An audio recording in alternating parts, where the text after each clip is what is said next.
नमस्कार दोस्तों, टेक कुंड में आप सभी का स्वागत है। आज हम लोग बात करने वाले हैं एयर हैंडलिंग यूनिट के कनेक्शंस के बारे में। एयर हैंडलिंग यूनिट में चिल्ड वाटर के जो कनेक्शंस होते हैं, वो कैसे होते हैं, कौन-कौन से वाल्व्स लगाए जाते हैं, किस वाल्व की क्या फंक्शनिंग होती है और क्या-क्या एक्सेसरीज लगाई जाती है।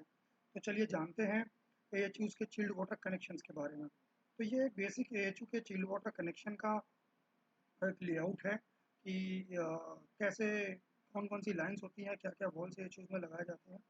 तो सबसे पहले जो भी ये नंबर्स लिखे हुए हैं, इन नंबर पे जो भी वॉल्स हैं या एक्सेसरीज़ हैं, उनको नीचे डिस्क्राइब किया गया है।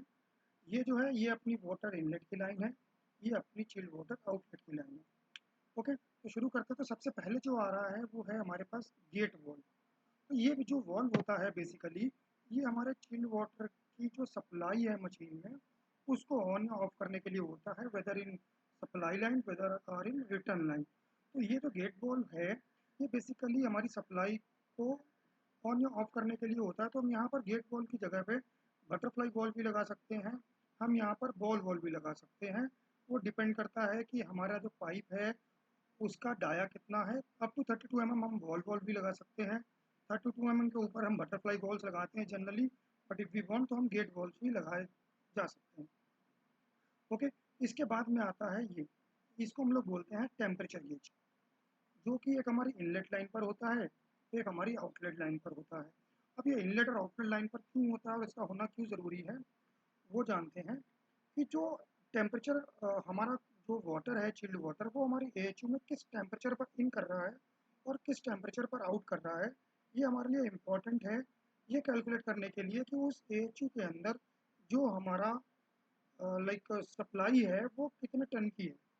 तो विथ इस टेम्परेचर डिफरेंस हम एएचयू के टनेज को जानते हैं, और इससे हमें ये भी पता चलता है कि जो है वो हमारी कूलिंग जो है वो कितनी इफेक्टिव है। और इन केस अगर हमें जो अगर अंदर का कुछ टेम्परेचर है उसमें कुछ प्लस माइनस करना है, तो हम इन टेम्परेचर गेज के ज़रिए देख सकते हैं कि जो हमारा पानी है उसके अंदर कितना टेम्परेचर चेंज आ रहा है, दैट मीन कितना हीट एक्सचेंज हो रहा है। राइट, इसीलिए इनलेट और आउटलेट दोनों पर इंपॉर्टेंट होते हैं to calculate the system tonnage और to regulate the system tonnage. Okay, अब इसके बाद में जो आ रहा है, ये है vice trainer. Vice trainer basically inlet line पर ही लगाया जाता है, ताकि जो भी वाटर हमारी, क्योंकि जो हमारी लाइंस होती है चिल्ड वाटर की, वो काफ़ी लंबी हो सकती है, चिलर से ये लाइन काफ़ी दूर हो सकती है। अब क्योंकि ये एमएस की लाइन है, तो पॉसिबिलिटी है कि वहाँ पर अंदर जो है वो रस्टिंग भी हो सकती है, या इन केस किसी और तरीके से कुछ और कोई इम्प्योरिटी या कुछ पानी के अंदर अगर आ जाते हैं कुछ पार्टिकल्स, तो वो हमारे एएचयू के अंदर ना जाएं। इससे एएचयू के अंदर जो ट्यूब्स हैं, जो एएचयू की लाइक चिल्ड वाटर की कॉइल है, उसमें किसी तरीके की क्लॉगिंग या ब्लॉकेज ना हो, तो उसे रोकने के लिए जो है वो यहाँ पर स्ट्रेनर लगाया जाता है, जो कि बहुत इंपॉर्टेंट है। एफसीयू हो या एएचयू हो या किसी भी तरीके का सिस्टम हो जहाँ पर चिल्ड वाटर की सप्लाई जा रही है या हॉट वाटर की सप्लाई जा रही है, वहाँ पर स्ट्रेनर का लगना बहुत इंपॉर्टेंट है। राइट, इसके बाद में अपना आता है ये, जिसको हम लोग बोलते हैं प्रेशर गेज। ये भी इनलेट और आउटलेट दोनों पर लगाए जाते हैं, जो कि बहुत इंपॉर्टेंट है। अब इनलेट और आउटलेट पर क्यों लगाए जाते हैं, एक तो ये देखने के लिए कि इनलेट लाइट पर जो हमारा वाटर आ रहा है उसका प्रेशर कितना है, और जो वाटर हमारा एएचयू के थ्रू आउट होकर के आउटलेट लाइन में जा रहा है उसका प्रेशर कितना है। इससे हम लोग ये जान सकते हैं कि अगर हमारा प्रेशर डिफरेंस आ रहा है इनलेट और आउटलेट की लाइन में, डिफरेंस भी कैसा आएगा कि आउटलेट की लाइन में प्रेशर कम हो सकता है, तो इन दैट केस हमारे एएचयू के अंदर जो चिल्ड वाटर की कॉइल है उसमें कोई लीकेज, तो वो जानने के लिए हम लोग प्रेशर गेज का यूज़ करते हैं। राइट, इसके बाद में ये हमारे फ्लेक्सिबल कनेक्शंस हैं। फ्लेक्सिबल कनेक्शंस बेसिकली इसलिए लगाए जा सकते हैं कि लगाए जाते हैं कि किसी भी तरीके के जो वाइब्रेशंस हैं वो एएचयू से चिल्ड वाटर की लाइन में और अपनी चिल्ड वाटर की जो लाइन है उससे एएचयू में ट्रांसफ़र ना हो। राइट, इसके बाद जो आता है वो सबसे इम्पोर्टेंट है, ये है हमारा two way wall. Two way wall का काम होता है हमारे सिस्टम में, हमारे जो स्पेस है वहाँ पर जो टेम्परेचर रिक्वायरमेंट है, तो क्या होता है बेसिकली हमारा जो कूलिंग का एरिया होता है वहाँ पर एक थर्मोस्टेट लगा होता है। उस थर्मोस्टेट से एक इलेक्ट्रॉनिक सिग्नल हमारे पास यहाँ आता है टू वे वॉल में। तो टू वे वॉल बेसिकली ये मोटराइज्ड होते हैं। तो ये जो ऊपर मोटराइज्ड है, यहाँ पर हमारे पास जो हमारा कंडीशनिंग एरिया है वहाँ पर से सिग्नल आता है कि उनको कितना टेम्परेचर चाहिए। तो उस टेम्परेचर रिक्वायरमेंट के अकॉर्डिंग ये जो है ये सिस्टम के अंदर चिल्ड वाटर के फ्लो को रेगुलेट कर पाता है। तो बेसिकली इसका काम होता है एरिया के अंदर जो टेम्परेचर है उसको मीट करवाना, उस टेम्परेचर के अकॉर्डिंग हमारे सिस्टम के अंदर चिल्ड वाटर के फ्लो को रेगुलेट करना। तो हम लोग इसको रेगुलेटिंग वॉल्व भी बोल सकते हैं, राइट। अभी ये टू वे वॉल का सेटअप है, तो यहाँ पे टू वे वॉल लगा हुआ है। नेक्स्ट स्लाइड में थ्री वे वॉल के सेटअप को भी डिस्कस करने वाला है। उसके बाद आता है ये जो है बैलेंसिंग वॉल, जो कि सबसे ज़्यादा इंपॉर्टेंट होता है किसी भी सिस्टम में लगना। अब बैलेंसिंग वॉल का काम क्या होता है, ये थोड़ा ध्यान से समझने वाली चीज़ है कि ये क्यों इंपॉर्टेंट है। अभी क्या है कि हमारे एएचयू सिस्टम के अंदर जो भी हमारे टेम्परेचर की रिक्वायरमेंट है, अब उसके अकॉर्डिंगली हम हमारे वाटर फ्लो को रेगुलेट करवा रहे हैं। अब जब हमारा वाटर फ्लो रेगुलेट हो रहा है, दैट मीन हमारे वाटर के जीपीएम रेगुलेट हो रहे हैं, हमारे आउटलेट की लाइन पर हमारे वाटर का प्रेशर जो है वो रेगुलेट हो रहा है, वो फ्लक्चुएट हो रहा है छोटे से। तो जो अब बार बार अगर सिस्टम के अंदर ऐसे फ्लक्चुएशंस होंगे, तो जो हमारा चिल्ड वाटर का लाइन है वो इम्बैलेंस हो जाएगा। तो लाइक, तो जो हमारा चिल्ड वाटर का फ्लो है, जो लाइन के अंदर प्रेशर है, उसको कांस्टेंट और बैलेंस रखने के लिए हम लोग बैलेंसिंग वॉल का यूज़ करते हैं, जो कि सिस्टम में लगना बहुत इंपॉर्टेंट है। अगर हमारा चिल्ड वाटर का सिस्टम इम्बैलेंस होता है, तो इन दैट केस हमारे सिस्टम के ऊपर, उसकी एफिशिएंसी के ऊपर, और जो चिल्ड वाटर प्लांट के अंदर हमारे पंप और जो एसेसरीज लगी हैं, सबके ऊपर बहुत बड़ा इम्पैक्ट आने वाला है। इसलिए बैलेंसिंग वॉल का लगना बहुत ही ज़्यादा इम्पोर्टेंट होता है हमारे एएचयू सिस्टम के अंदर, राइट। अगर हमारा एएचयू छोटा है, लाइक हमारे एफसीयू है, तो एफसीयू में हम इसको अवॉइड भी कर सकते हैं, क्योंकि इतना ज़्यादा फ्लक्चुएशंस और इतना ज़्यादा फ्लो वहाँ पर नहीं होता है। बट जहाँ पर फ्लो ज़्यादा है, वहाँ इसका लगना इम्पोर्टेंट है, राइट। अब हम लोग बात करते हैं थ्री वे वॉल सिस्टम की। तो थ्री वे वॉल सिस्टम और टू वे वॉल सिस्टम में ऐसा क्या डिफरेंस होता है, और क्यों हम थ्री वे वॉल से टू वे वॉल पे स्विच करें। अभी क्या होता है कि जनरली जो हमारा एग्जॉस्ट की लाइन, जो भी हमारा आउटलेट की लाइन पर लगे हुए वॉल्स हैं, पहले तो हम एक बेसिक स्ट्रक्चर समझते हैं कि बेसिक स्ट्रक्चर, जो बेसिक वॉल्स हैं, वो टू वे और थ्री वे वॉल में जो असेंबली है वो सेम ही रहते हैं। सिर्फ सिर्फ ये जो आप देख रहे हैं असेंबली, सिर्फ इसमें चेंजेस आते हैं, लाइक। थ्री वे वॉल भी हमने दो तरीके के होते हैं। एक बेसिकली एक मिक्सिंग थ्री वे वॉल होता है, तो हमने घरों पे देखे हैं कि हॉट वाटर और कोल्ड वाटर को मिक्सिंग करता है। सेकेंडरी एक होता है डाइवर्टिंग थ्री वे वॉल।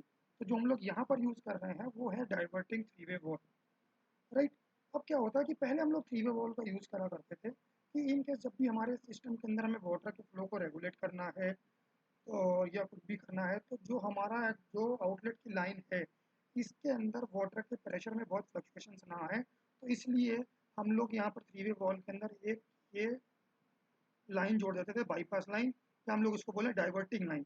तो ये क्या करता था कि जो अभी हमारा एक्सेस वाटर है, चिल्ड वाटर, उसको इसी लाइन के अंदर जो है वो रोटेट करा देता था, जिससे जो एक्सेस वाटर है वो आउटलेट लाइन से सिस्टम पर ना जाए, और सिस्टम पर अननेसेसरली फ्लक्चुएशंस और लोड फ्लक्चुएशंस ना हो, राइट।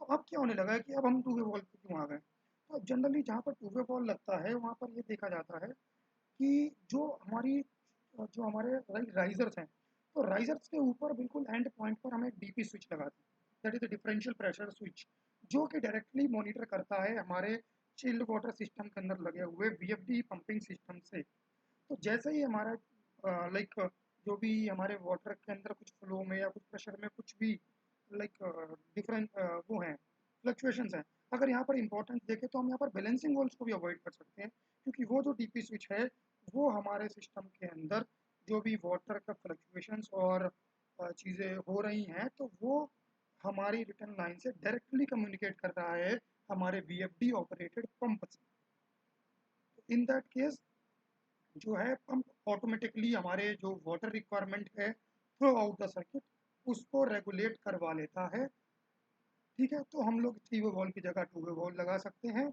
और हम लोग बैलेंसिंग वॉल्स को भी अवॉइड कर सकते हैं जहाँ पर माइन्योर से, जहाँ पर लाइक वाटर का फ्लो बहुत ज़्यादा नहीं है से, बट हमें इसको फिर भी यूज़ करना चाहिए, राइट।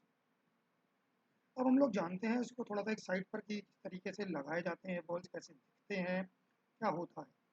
तो ये बेसिकली एक सेटअप है, आप लोग इसमें देख सकते हैं। जो ये है, ये अपनी वाटर इनलेट की लाइन है, राइट। यहाँ से हमारा वाटर जो है वो इन हो रहा है सिस्टम के अंदर, ये हमारे वाटर आउटलेट की लाइन है। तो ये हमारे पास थ्री वे वॉल लगे हुए हैं, इसके अंदर देख सकते हैं, ये सेटअप को देख के पता चल रहा है कि थ्री वे वॉल लगा हुआ है। तो चिल्ड वाटर की लाइन में कहीं पर भी अगर लाइक हमें ये बाईपास की लाइन लगी दिख रही है सप्लाई और रिटर्न के बीच में एएचयू के पास में, दैट मीन वहाँ पर थ्री वे वॉल का यूज़ किया गया है। राइट। इसके अलावा आप देख सकते हैं कि यहाँ पर एक और बाईपास लाइन लगी हुई है।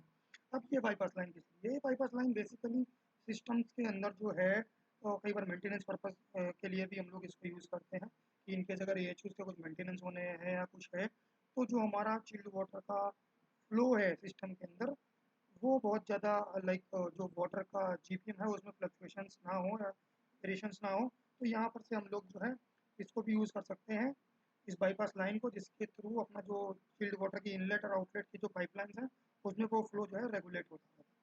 राइट। अब सबसे इंपॉर्टेंट इसमें देख रहे हैं आप ये चीज़ कि 3 वे वॉल के पास में भाई हमने ये लाइन क्यों लगाई हुई है? ये भी एक तरीके की बाईपास लाइन है जो कि हमारे 3 वे वॉल्व या 2 वे वॉल्व को बाईपास करती है। ये हम 2 वे 3 वे वॉल्व दोनों के केस में लगा सकते हैं। तो बेसिकली क्या है कि मान लो 2 वे वॉल्व या 3 वे वॉल्व प्रॉपर्ली वर्क नहीं कर रहे हैं और वो किसी पॉइंट के ऊपर आकर के रुक गए हैं, तो या हमको वो वॉल्व हटाने हैं, कुछ रिप्लेसमेंट करना है और हम चाहते हैं कि हमारा सिस्टम जो है वो भी डिस्टर्ब ना हो, तो इसके लिए हम लोग यहाँ पर बाईपास वॉल्व या बाईपास लाइन लगाते हैं। इसमें इम्पोर्टेंट होता है कि वॉल से पहले और बाद में दोनों जगह वॉल वॉल का लगा होना या बटरफ्लाई वॉल का लगा होना। राइट। बाकी सिस्टम आप लोग देख सकते हैं, ये हमारे पास टेम्परेचर है गेज है, ये प्रेशर गेज है। इसके बाद में आप लोग ये देख सकते हैं, तो यहाँ पर भी इन्होंने प्रेशर गेज लगाए हुए हैं। राइट।